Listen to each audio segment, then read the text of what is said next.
गोरी कब पहले रहू की ना, होली के मजा गोरी कब पहले रहू की ना, फागुन में रंगवा के हुसे मलवैले रहू की ना, खाके हमारे कसम सच बोल रानी, खाके हमारे कसम सच बोल रानी।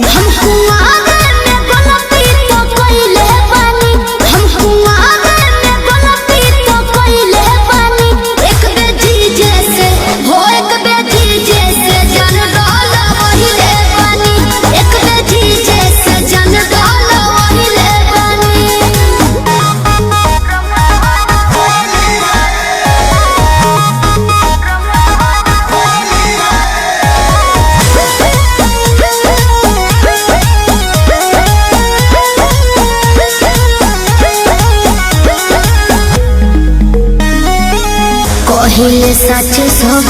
रही कुम्हारे जब गए संहारे रही दीदिया के हो सही में हो पाके हो मोह कहा कदेले धोखा हो मतल रही हम निदिया से हो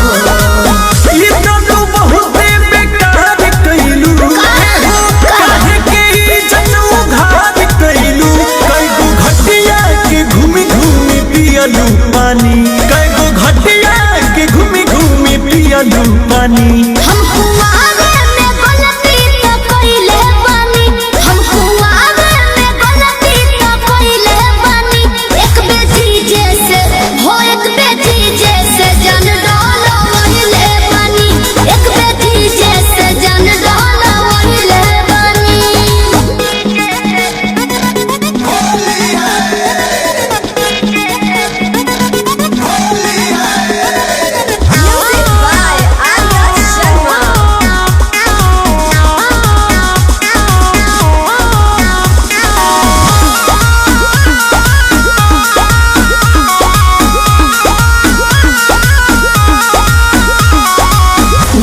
के सनवा ए पिया रंगवा जन बुझी के डोल वही न हो